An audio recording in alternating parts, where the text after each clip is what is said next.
Eh bien, je prends le relais pour présenter en fait les raisonnements du collectif Roosevelt, son diagnostic et ses solutions. La présentation qu'on va vous présenter en fait va être faite en quatre stades. On va commencer par le diagnostic, puisqu'on l'a dit ce matin. Pour faire une bonne thérapie, il faut un bon diagnostic. Ensuite, on va évoquer un peu, même si ça a déjà été fait tout au long de la journée, mais on va vous apporter un autre éclairage, les non-solutions qui ont été mises en œuvre jusqu'à maintenant. On va vous parler ce sera mon collègue Jean-Claude qui va vous parler des marges de manœuvre disponibles. Et puis ensuite, on va vous présenter les solutions concrètes que nous proposons et leur financement. Donc, on va démarrer tout de suite. Alors, pour commencer, on est bien d'accord pour essayer de trouver une thérapie correcte à ce problème de chômage de masse, il faut commencer par un bon diagnostic. Donc, pour commencer par un bon diagnostic, ce qu'on vous propose, c'est d'abord d'écouter et d'entendre ce que les gens disent depuis un certain temps, quand même. Alors, on va se prendre le temps de lire des choses comme ça. Je vous lis. Cette crise est singulièrement différente des crises précédentes parce qu'elle dépend de circonstances radicalement nouvelles, conditionnées par le fulgurant progrès des méthodes de production. Pour la production de la totalité des biens de consommation, seule une fraction de la main-d'œuvre disponible devient indispensable. Ce même progrès technique, qui pourrait libérer les hommes d'une grande partie du travail nécessaire à leur vie, est le responsable, en fait, de la catastrophe actuelle. C'est ce qu'on vous a démontré déjà un petit peu ce matin. Alors, cette phrase date de quand ? Elle date de 1933, c'est tout récent. Et puis, c'est un dangereux anarchiste qui a dit ça, il s'appelait Albert Einstein. Donc, on peut continuer dans la même rubrique, parce que là, ça fait un peu sourire. Et puis, c'est qu'en 1995, dans Le Monde, on lisait un rapport du plan. C'était Vous étiez rapporteuse, ouais. C'est parfait. Une réduction de plus de 20% du temps de travail est nécessaire en 20 ans. C'était en 1995, nous sommes bientôt en 2015. Et c'était en 1995, donc, et M. Boissonnat, qui était le rédacteur en chef du journal L'Expansion, qui présidait cette commission. Autre chose, on va le lire tranquillement. Alors ça, un petit clin d'œil. Ce pays s'est globalement enrichi. Il s'est pourtant appauvri dans sa cohésion sociale, en tolérant le développement d'un chômage structurel. L'adjectif structurel est important. Plus important et plus tenace que dans d'autres pays. Cette situation est socialement et économiquement insupportable dans toutes les acceptations du mot. C'est des mots très forts, hein. Notre première urgence est d'inverser cette tendance. La reprise, elle est souhaitable. La croissance est même indispensable, mais elle ne sera pas suffisante pour résorber le chômage. Pour y parvenir, un faisceau d'actions fortes, dont une plus large incitation à l'aménagement du temps de travail. Ça date de quand ? Ça date de 1996. Qui a écrit cela ? C'est dans une note interne du CNPF, c'est l'actuel MEDEF. Voilà la note interne. Vous voyez, il y a quand même des gens lucides. Après, il faut juste que le docteur se décide à mettre les diagnostics en œuvre. On va continuer juste en 2-3 minutes. Une autre phrase. Donc, la question fondamentale est de mieux répartir les bénéfices de la révolution industrielle. Une grande partie de la population est au chômage et ne gagne plus de quoi vivre, tandis que l'essentiel des gains de productivité va aux 1% les plus riches. La future seconde administration Obama, donc là on devine que c'est plus récent, devra organiser une répartition plus juste des gains de productivité. Une vraie réforme fiscale permettra de réduire le temps de travail sans baisser les revenus et en créant massivement des emplois. Cette assertion date de 2012 et elle a été faite par Robert Reich, c'est l'ancien secrétaire au travail de Bill Clinton. On termine, parce qu'on pourrait vous en passer un certain nombre comme ça. C'était tout récent, hein, ça date du mois d'avril 2013. Hein. Donc c'est le président de la commission du budget du Congrès espagnol qui disait, en fait, la seule manière d'obliger des entreprises à créer des emplois est d'implanter la semaine de 32 heures répartie en 4 jours. Alors il continue, parce qu'il est un peu lucide, c'est un chemin très difficile, mais inexorable, qui permettra de reconstruire une vie de famille et privée qui sont aujourd'hui très compliquées. Alors, c'est assez étonnant parce qu'en fait, il reprend quelque chose que disait Antoine Riboud il y a 20 ans, pile poil. Puisque lui, il disait qu'il faut passer à 4 jours, 32 heures. C'est le seul moyen d'obliger les entreprises à créer des emplois. Donc, vous voyez, il y a quand même un certain nombre de gens qui se sont penchés au chevet de ce mal qu'est le chômage de masse. Et pour l'instant, on n'en a rien fait. Alors, on va continuer un diagnostic. Donc, notre diagnostic se résume en 2 choses, pour faire très court, parce on a des temps de parole réduits. Les incroyables gains de productivité dont vous avez déjà parlé ce matin, générés depuis 30 ans, additionnés à l'augmentation de la population active, c'est-à-dire la natalité et les femmes au travail, fait qu'aujourd'hui, la production des biens et des services ne nécessite plus le travail à temps plein de toute la population active. C'est aussi simple que cela. Et alors, comme c'est simple, on va essayer de vous le démontrer encore par des petits graphiques, parce qu'on aime bien les graphiques. Donc, la productivité, c'est quoi? C'est la richesse produite par heure de travail. Donc, vous voyez, la richesse produite, c'est la courbe qu'on a déjà vue ce matin, mais on l'a un petit peu illustrée, parce qu'il faut parfois répéter les choses pour qu'elles s'imprègnent. Donc, dès 1820, c'est quoi? C'est la révolution industrielle, hein. La productivité a augmenté tranquillement, ça a fait progresser le niveau de vie, etc. Et puis ce qui s'est passé, c'est qu'à partir des années 50-60, elle n'a plus progressé, elle a explosé. Et pourquoi elle a explosé? Elle a explosé en fait par l'avènement de l'informatique et surtout de la miniaturisation qui a permis la robotisation, l'informatisation, etc. Et donc, en fait, cette productivité, elle a été multipliée par 4,5 sur 40 ans. 4,5 sur 40 ans. C'est assez hallucinant. Alors je vais l'exprimer en d'autres, il y a 2 graphiques qui suivent qui vous expriment ça un peu avec d'autres chiffres. On prend la France. Donc en France, sa production annuelle, en francs constants, donc sa vraie richesse, a été multipliée par 2 dans les 30 dernières années, multipliée par 2. C'est-à-dire que tous les ans, nous produisons actuellement 2 fois plus de richesse qu'il y a 30 ans. Et pour produire cela, nous avons besoin en fait de 10% de travail en moins, quand on prend le volume d'heures travaillées. Donc nous produisons le double, et nous avons besoin de 10% de travail en moins. Et pendant tout ce temps-là, la population active, du moins en France, on est là sur la situation française, a augmenté de 23%. Donc, on revient avec un graphique. Vous avez d'une part l'offre de travail, c'est-à-dire la population active qui a augmenté de 23%.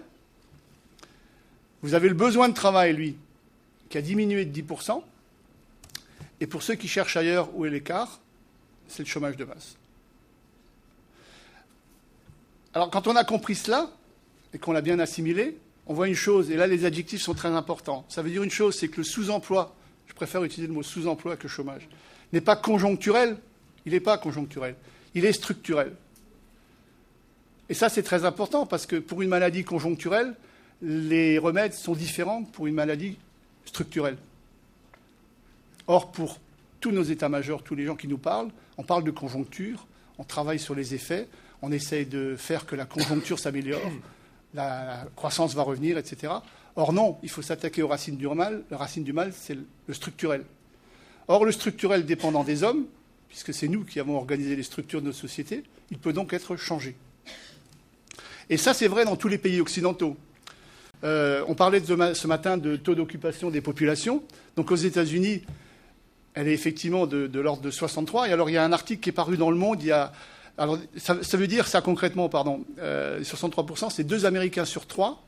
En fait, l'économie américaine donne du travail à 2 Américains sur 3. Du travail à temps plein à 2 Américains sur 3.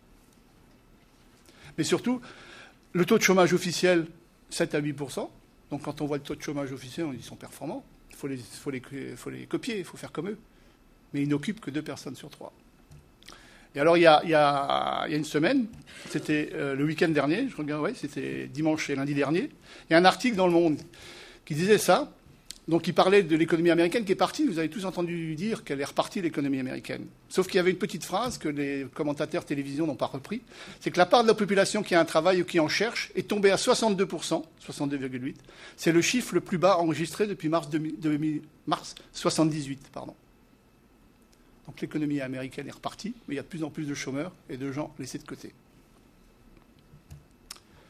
Donc, je répète bien sûr ce qui vous a déjà été dit à 1 ou 2 reprises au cours de la journée.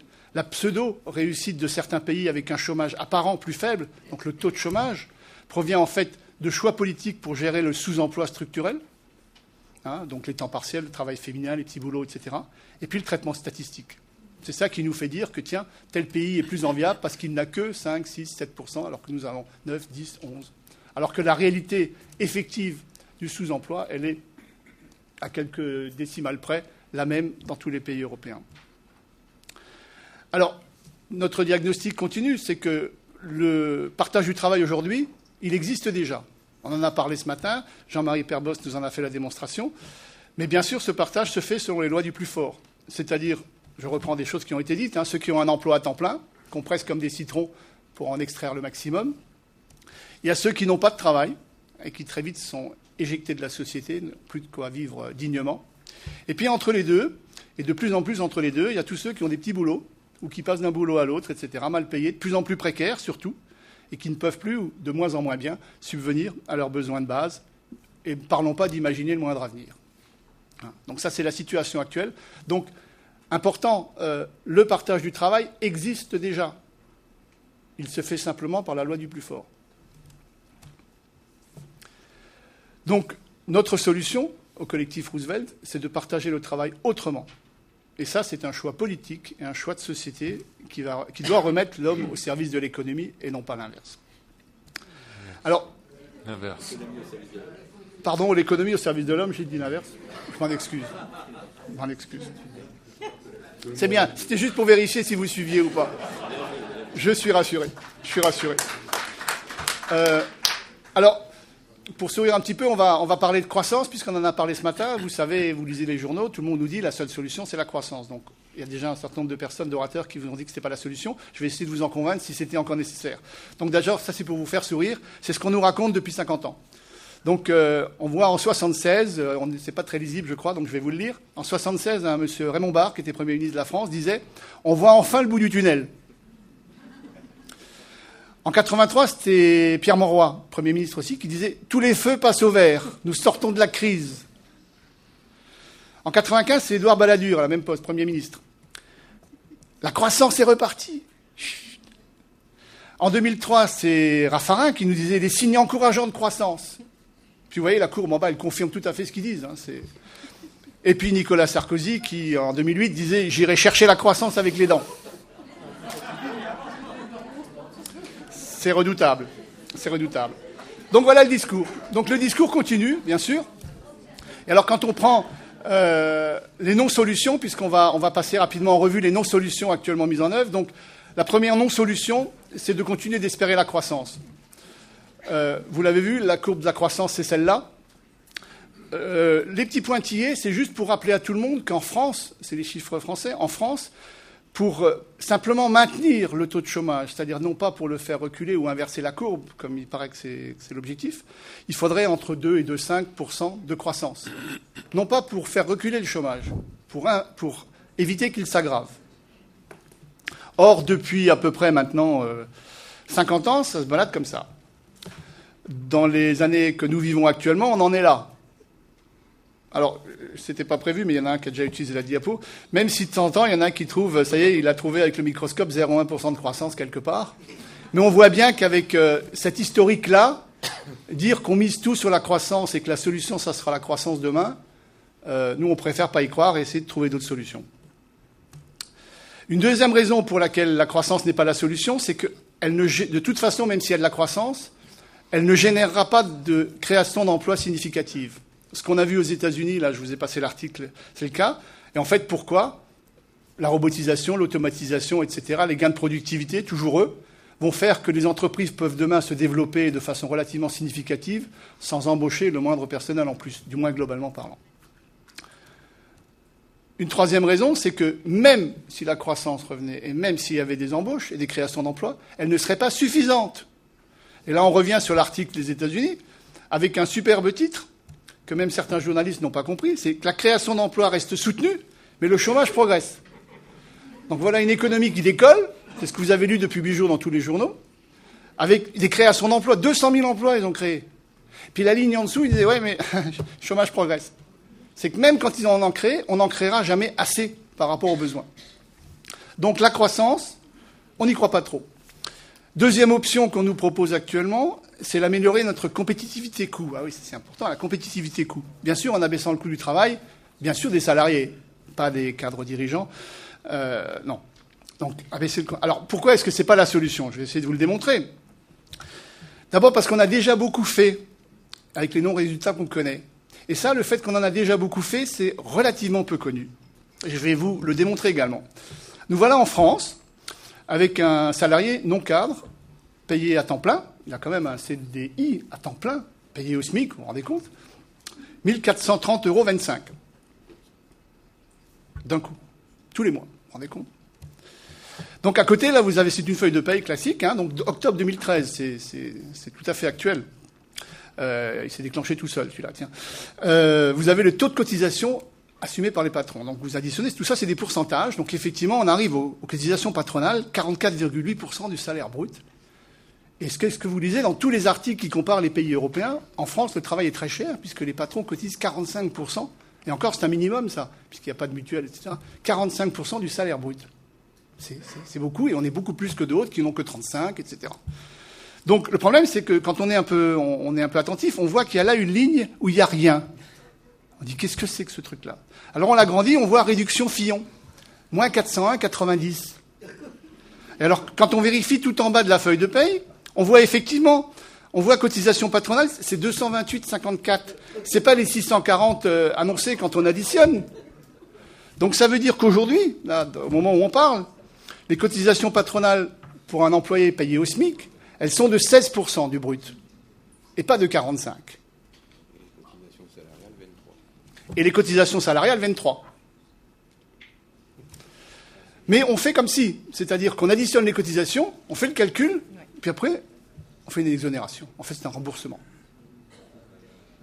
Mais dans les discussions et autres, j'ai jamais vu un débat télévisé où quelqu'un disait ça. On disait non, en France, c'est 45%, alors qu'en Allemagne, c'est que 35%. Puis donc, on est cher, donc il faut baisser le coût du travail.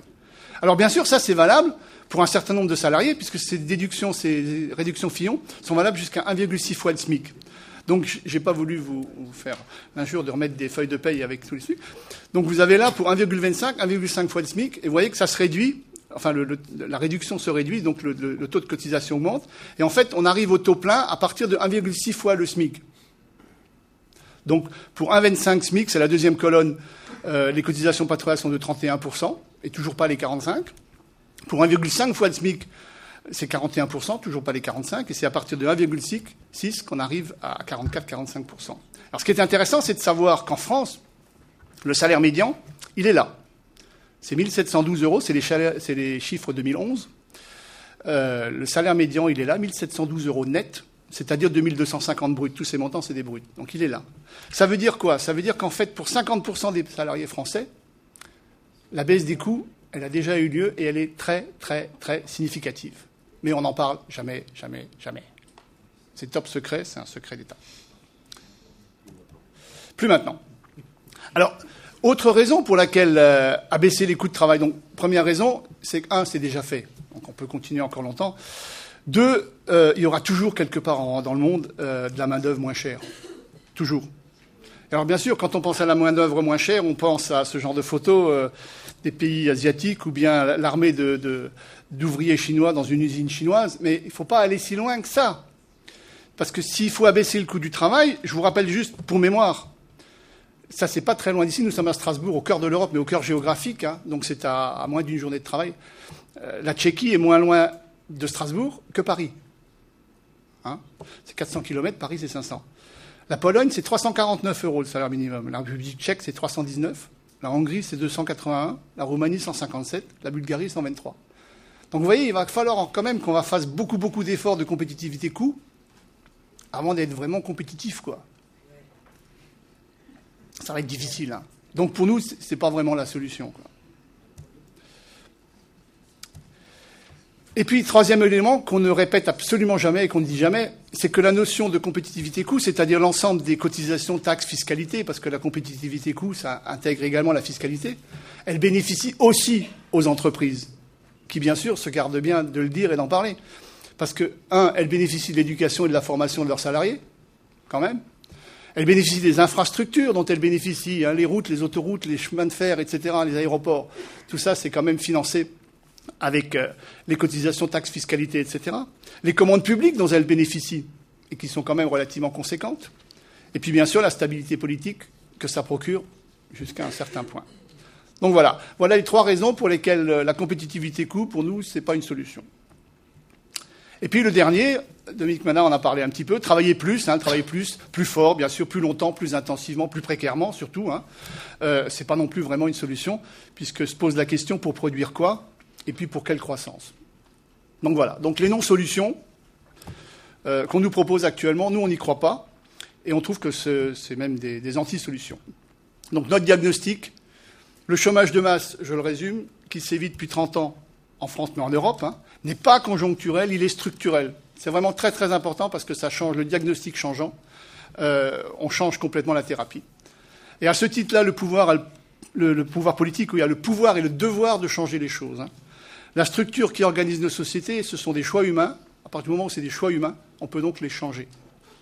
Et le traitement actuel, je reviens à ma notion de diagnostic, je m'intéresse beaucoup au Moyen-Âge. Et au Moyen-Âge, quand il y avait quelqu'un qui était malade, on lui faisait des saignées. Je ne sais pas si ça vous rappelle quelque chose avec les trucs budgétaires en ce moment. On faisait des saignées. Et quand il ne guérissait pas au bout de quelques jours, on accentuait les saignées. Et généralement, il avait beaucoup de mal à s'en remettre. Puis le docteur, il disait l'opération a parfaitement réussi, le malade est mort. J'ai peur que c'est ce qui nous guette. Donc voilà. Donc, modifier le travail actuel, c'est un choix politique, un choix de société, qui doit remettre, je vais le dire correctement, l'économie au service des hommes. Alors bien sûr, il y a des objections. C'est une idée folle, c'est complètement utopique, c'est idéaliste, c'est dangereux pour la compétitivité. On vient de le voir, on est très cher, c'est dangereux pour la compétitivité. Et puis il n'y a aucune marge de manœuvre disponible. Par exemple, on ne peut rien faire, on est coincé, on n'a plus d'argent. Alors on va essayer de vous prouver que, si, on a des sous, puis si on les mettait sur l'emploi, on pourrait peut-être éradiquer complètement le chômage de masse. Donc je vais passer la parole à mon ami Jean-Claude, qui va vous présenter les marges de manœuvre, ces fameuses marges de manœuvre que nous n'avons pas.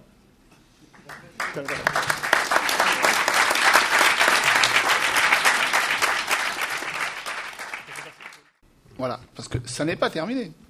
Donc voilà le potentiel en fait. Mais vous l'avez bien compris, on n'a pas besoin de tout ça. Parce qu'on n'a pas 13 millions de chômeurs en France, c'est embêtant. Qu'est-ce qu'on va faire de tout ça?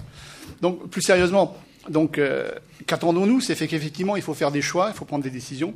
Et donc le collectif Roosevelt, on a vu tout à l'heure le diagnostic. On va vous proposer la solution et le mode de financement que nous préconisons ou que nous proposons. Mais avant de revenir dans les chiffres, il faut jamais oublier ceci, qui a été évoqué plusieurs fois aujourd'hui, c'est que l'éradication du chômage de masse, c'est quand même plein de bénéfices.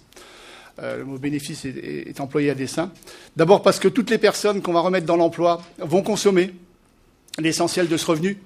Donc ça fera des entrées de TVA et des taxes pour l'État. Ça fera un développement du marché intérieur pour les entreprises. L'essentiel de ces personnes vont cotiser. Ça va rééquilibrer ou équilibrer les comptes sociaux. L'essentiel de ces personnes vont payer des impôts. Ça fera des entrées fiscales pour l'État. Les autres bénéfices, c'est que tout cela va permettre de développer à nouveau des liens sociaux, le mieux vivre ensemble, la confiance en soi et en l'avenir, et va réduire la délinquance. C'est quand même des jolis bonus. Et puis, pas du tout accessoirement, à partir du moment où on retrouve une forme de plein emploi et où le chômage de masse est éradiqué, on peut penser quand même qu'il y aura une éradication du vote extrême droite.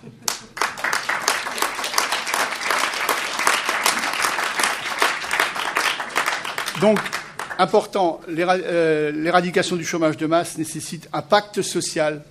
C'est beaucoup plus que juste une loi ou autre ou des accords. C'est un vrai pacte social qui se négocie entre tous les acteurs de la société. Ce n'est pas entre les employés et leurs employeurs, ce n'est pas entre l'État et les entreprises, c'est entre l'État, les entreprises et les citoyens que ça doit se négocier. Et il faut que la réduction soit significative, parce que si la réduction est homéopathique, en fait, c'est la productivité qui va compenser. Il faut que la réduction soit significative du temps de travail individuel. Et il faut qu'elle puisse se faire à la semaine, au mois, à l'année, sur la vie active, importe peu. C'est un problème de négociation. Et surtout, c'est important, on va vous le démontrer encore, à coût constant pour les entreprises et pour l'État. Donc, réduction significative du temps de travail par la concertation et la négociation, je répète, État, entreprise, citoyen. Il faut garantir, contrairement à ce qui a été fait, ça a été évoqué ce matin ou tout à l'heure par Dominique Méda, pour les 35 heures, il faut une grande souplesse de mise en œuvre, par branche, par entreprise, par métier, etc., par activité. Il faut que ça permette d'optimiser les outils de travail qui sont de plus en plus chers. Il faut que ça permette de tenir compte des cas particuliers de toutes les activités. Donc cette réduction doit être rendue possible, je le répète, sur la semaine, sur le mois, sur l'année, sur toute la vie active, selon les cas de figure dans lesquels on est. Ça ne peut en aucun cas être un schéma qu'on applique toute activité confondue, tout type d'entreprise, etc. Donc ça, c'est très très important. Donc ce partage de travail, alors ce que nous préconisons, mais c'est une base, c'est là une base 32 heures par semaine, réparties sur 4 jours, mais donc à la carte. Donc c'est pas forcément la semaine de 4 jours, c'est pas forcément les 32 heures, mais c'est base 32 heures sur toute la vie active. Si vous bossez 35 ou 39, il y a un compte emploi-temps, un compte épargne-temps, qui en fait permet ensuite de prendre soit des congés régulièrement, soit des formations professionnelles, personnelles, etc. Ça peut également permettre de régler le problème des départs anticipés en retraite pour un certain nombre de métiers qui sont difficiles ou qui demandent des temps d'intervention longs, que ce soit dans les hôpitaux, que ce soit sur les chantiers ou autres. Donc voilà ce que nous préconisons. La compensation. Alors, important, comment est-ce qu'on finance cela? Ça, c'est le nœud gordien. C'est que, bien sûr, à partir du moment où notre objectif, c'est de réduire à 32 heures hebdomadaires, la base, 32 heures hebdomadaires, le but, c'est pas de réduire à 32 heures, c'est de réduire et d'augmenter les effectifs de 10%.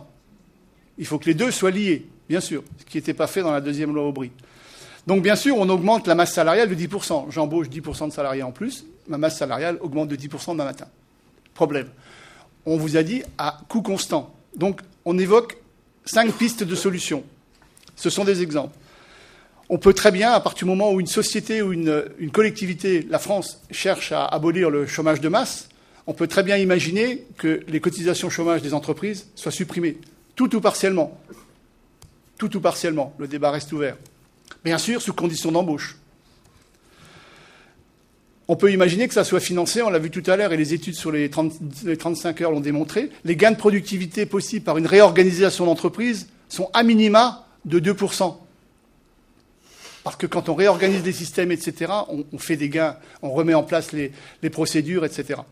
Donc ça permet de financer une partie également du coût. On peut financer une partie du coût également par un blocage, ce sont des possibilités, par un blocage temporaire des salaires à partir d'un certain seuil. Il n'est pas question de bloquer les bas salaires. Mais là encore, ça dépend complètement entre un bureau d'études où quasiment 80% des salariés sont des bac plus 5 et une entreprise de nettoyage industriel où en fait il n'y a que des temps partiels. La solution ne sera absolument pas la même. Autre solution à hauteur de 1 à 2%, à partir du moment où vous embauchez 10% de salariés supplémentaires dans une entreprise, les nouveaux entrants n'entrent pas au tarif de ceux qui sont déjà en place. Donc, mécaniquement, il y a un tassement de la masse salariale de l'entreprise et le salaire moyen baisse un petit peu. Alors, pareil, ça dépend complètement de la structure d'entreprise, mais il y a là aussi du financement à trouver. Et puis, dernier point, c'est que si les 4 premiers n'ont pas suffi, on peut imaginer que l'État, sous une forme qui est à définir, abonde, c'est-à-dire facilite le financement aux entreprises, avec les différentes recettes supplémentaires que générera le fait qu'il y a le plein emploi, que tout le monde va donc cotiser, payer de la TVA, etc., etc. Donc la réduction à 32 heures et l'augmentation des effectifs de 10%, c'est parfaitement réalisable, à coût constant. Et voilà les 5 modalités de financement que nous préconisons d'utiliser. Alors, je reviens dessus. Il y a bien sûr d'autres gains encore pour la société. Il y a bien sûr la santé publique, la sécurité publique. À partir du moment où la grande majorité des citoyens sont au travail, il y a effectivement un changement radical de paradigme et il y a un changement radical en termes de santé publique, de sécurité. On libère du temps non marchand.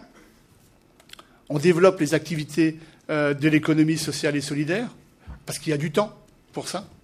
On réduit la souffrance au travail, Dominique Méda en a parlé tout à l'heure, et on donne un nouveau sens au travail.